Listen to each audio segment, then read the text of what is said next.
देशाचे 14वे राष्ट्रपती म्हणून रामनाथ कोविंद यांचा आज दुपारी शपथविधी।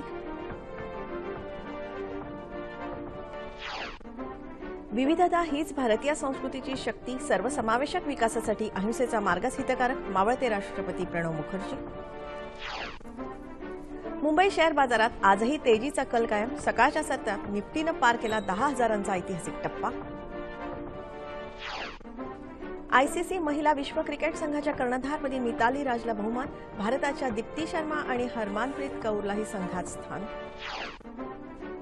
युवा राष्ट्रकुल मुष्टियुद्ध स्पर्धेत भारताच्या सचिन सेहवागची सुवर्णपदकाला गवसणी।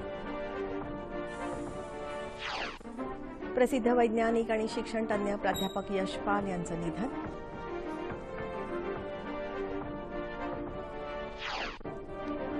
आणि पश्चिम आणि ईशान्य भारतात मुसळधार पावसामुळे जनजीवन विस्कळीत, राज्यात मात्र वरुणराजाची विश्रांती।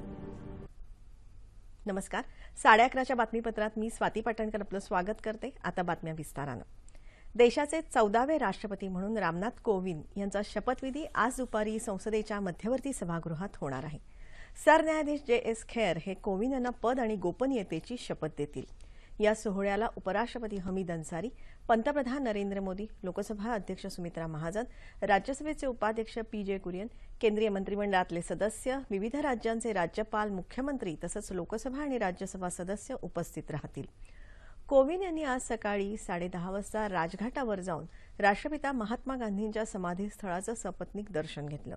त्यांनी यावेळी समाधीस्थळावर पुष्पांजली अर्पण करून आदरांजली वाहिली। त्यानंतर त्यांनी राष्ट्रपती भवनात जाऊन राष्ट्रपती प्रणव मुखर्जी यांची भेट घेतली। विविधता हे भारतीय संस्कृतीचं केवळ वैशिष्ट्य नसून ती आपली शक्ती आहे। दया, क्षमा, शांती ही त्रिसूत्री आपल्या सभ्यतेचा पाया आहे, अशा शब्दात राष्ट्रपती प्रणव मुखर्जी यांनी भारतीय जीवन पद्धतीचा गौरव केला आहे। राष्ट्रपती पदावरून पदमुक्त होण्याच्या पूर्वसंध्येला त्यांनी काल देशवासियांशी संवाद साधला। अज्ञान, भय आणि अविश्वास यामुळे देशात सध्या अशांतता आणि हिंसेचं वातावरण निर्माण झालं आहे। आपल्याला यावर एकत्रित होऊन मात करण्याची गरज आहे, असं ते यावेळी म्हणाले। लोकशाही प्रक्रियेत अहिंसक समाजच सर्व वर्गांना, विशेषतः मागास आणि वंचितांना प्रगतीच्या मार्गावर नेऊ शकतो। त्यासाठी अहिंसेच्या मार्गाचा पुन्हा एकदा अंगीकार करण्याची आवश्यकता आहे, असंही त्यांनी स्पष्ट केलं। सुदृढ लोकशाहीसाठी कल्याणकारी योजना आणि विकासाचा लाभ शेवटच्या घटकापर्यंत मिळायला हवा, यावर त्यांनी आपल्या भाषणात भर दिला। लोकशाहीत सर्वात मोठा सन्मान कोणत्याही पदात नाही, तर तो आपली मातृभूमी भारताचा नागरिक होण्यामध्ये आहे। राष्ट्रपती पदाच्या कार्यकाळात देशाला मी जितकं दिलं त्यापेक्षा कितीतरी पटींनी जास्त मला सर्वांकडून मिळालं आहे आणि त्याबद्दल मी सर्वांचा ऋणी आहे, अशा शब्दात त्यांनी आपल्या भावना यावेळी व्यक्त केल्या। या 5 वर्षात प्रत्येक दिवशी मला आपल्या जबाबदारीची जाणीव होती। देशातल्या दुर्गम भागातील प्रवासातून मला खूप काही शिकायला मिळालं। आपली जबाबदारी पार पाडण्यात किती यशस्वी झालो याची कसोटी काळाच्या कठोर मापदंडावर होऊ शकेल, असं त्यांनी नम्रपणे नमूद केलं। आपल्या भाषणात त्यांनी नवे राष्ट्रपती रामनाथ कोविंद यांचं अभिनंदन करून त्यांना यश आणि सुख समृद्धी मिळावी यासाठी शुभेच्छा दिल्या। विधानसभेच्या आजच्या दुसऱ्या दिवसाचं कामकाज सुरू असून प्रश्नोत्तराचा तास चालू आहे। विधान परिषदेचं कामकाज 12 वाजता सुरू होणार आहे। अधिक माहितीसाठी थेट जाऊया विधान भवनात। सरकारने फक्त त्याच्याबद्दल जी काय असतील एक्सपर्ट्स, आयटी, आता ह्याच्यामध्ये डीआयटी म्हणजे हा सगळा जर आपल्याला करायचं असेल तर या सगळ्यांचं इंटरनेट आणि याचा सगळ्यांचं इंटरलिंकिंग करायचं असेल तर कुठेतरी याच्यामध्ये सिक्रेसी सुद्धा मेंटेन राहिली पाहिजे अध्यक्ष महोदय। म्हणून याचा कॉल घेताना अतिशय विचार करून याच्यात ऍक्ट करण्यामध्ये जी काही सूचना आलेली आहे ती निश्चितपणे केली जाईल। आता आपण प्रत्येक जिल्हावार अध्यक्ष महोदय याच्यासाठीच हे बजेट आहे, साधारणतः 837 कोटी रुपये जे 5 वर्षासाठी काढलेले आहेत अध्यक्ष महोदय। हे प्रत्येक जिल्ह्याच्या ठिकाणी त्यांचा एकच प्रश्न आहे की सायबरचे गुन्हे रोखण्यासाठी आताचे कायदे अपूर्ण आहेत, तर एक नवा कायदा आपण करणार का, एवढं उत्तर द्या। अध्यक्ष महोदय, मी सांगितलं सूचना घेतली गेलेली आपण त्यामध्ये करू अध्यक्ष महोदय। मला बाबा अध्यक्ष महोदय, मुंबई शेअर बाजारात आज सकाळच्या सत्रात निर्देशांकानं 128 अंकांची उसळी घेत 32,374 अंकांवर विक्रमी झेप घेतली। राष्ट्रीय शेअर बाजाराच्या निफ्टीनंही आज 45 अंकांची उसळी घेत 10,000चा टप्पा पार करण्याचा इतिहास घडवला। आज सुरुवातीपासूनच गुंतवणूकदारांनी बँका, धातू, रिअल इस्टेट कंपन्यांच्या समभागांच्या खरेदीचा धडाका लावल्यामुळे शेअर बाजारात उत्साहाचं वातावरण पाहायला मिळालं. मुंबईतल्या घाटकोपर उपनगरातल्या श्रेयस चित्रपटगृहाजवळ साई अपार्टमेंट ही 4 मजली इमारत काही वेळापूर्वी कोसळल्याचं वृत्त हाती आलं आहे. अग्निशमन दलाचं पथक घटनास्थळी रवाना झालं असून मदत आणि बचाव कार्य सुरू करण्यात आलं आहे. या इमारतीच्या ढिगाऱ्याखाली काही जण अडकल्याची भीती व्यक्त करण्यात येत आहे.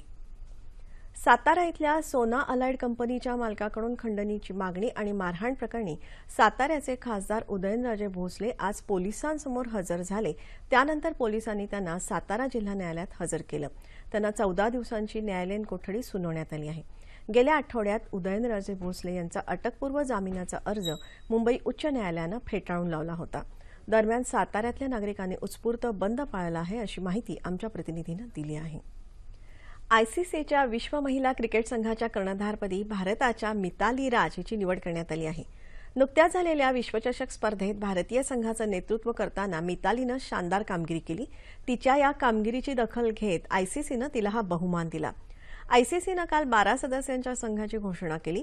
या संघात विश्वचषकात उपांत्य सामन्यात 171 धावांची दमदार पारी खेळणारी हरमनप्रीत कौर आणि दीप्ती शर्मा यांनाही स्थान मिळालं आहे.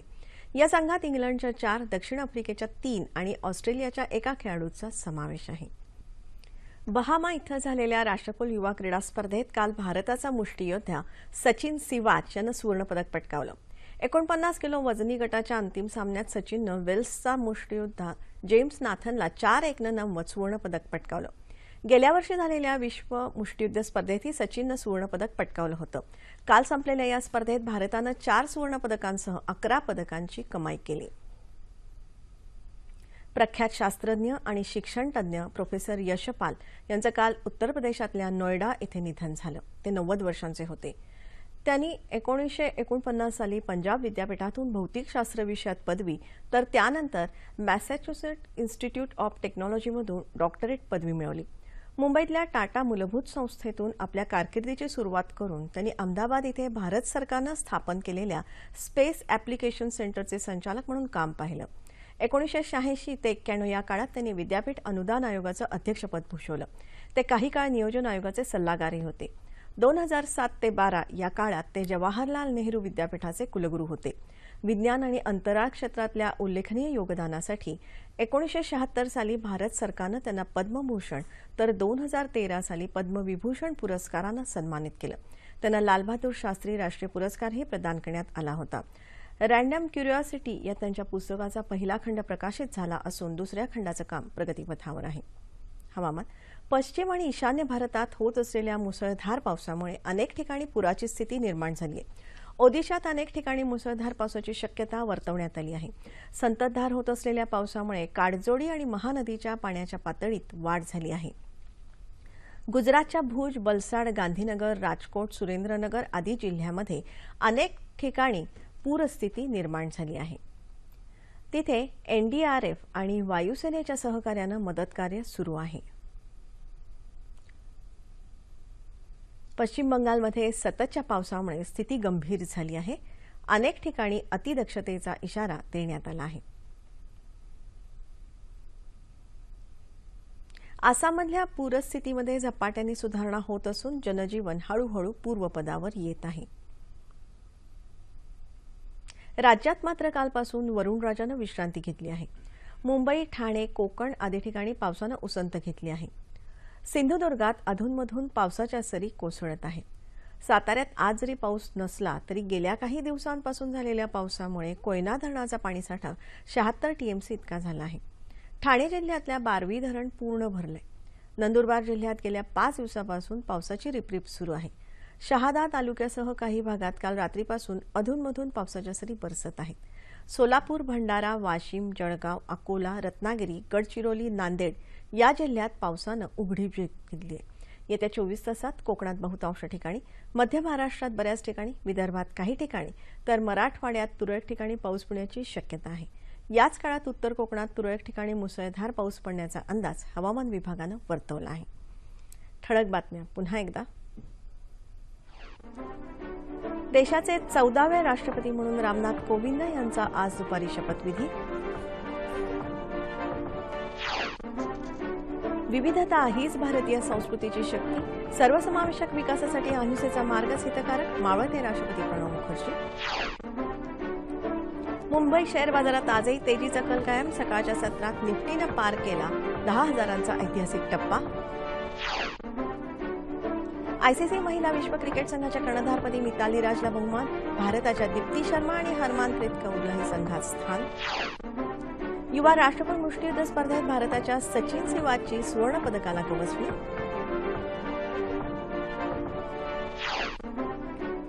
प्रसिद्ध वैज्ञानिक आणि शिक्षणतज्ञ प्राध्यापक यशपाल यांचं निधन. आणि पश्चिम आणि ईशान्य भारतात मुसळधार पावसामुळे जनजीवन विस्कळीत. राज्यात मात्र वरुणराजाची विश्रांती. याबरोबरच हे बातमीपत्र संपलं. पुन्हा भेटूया दुपारी 2:30 वाजता आपल्या सह्याद्री वाहिनीवर.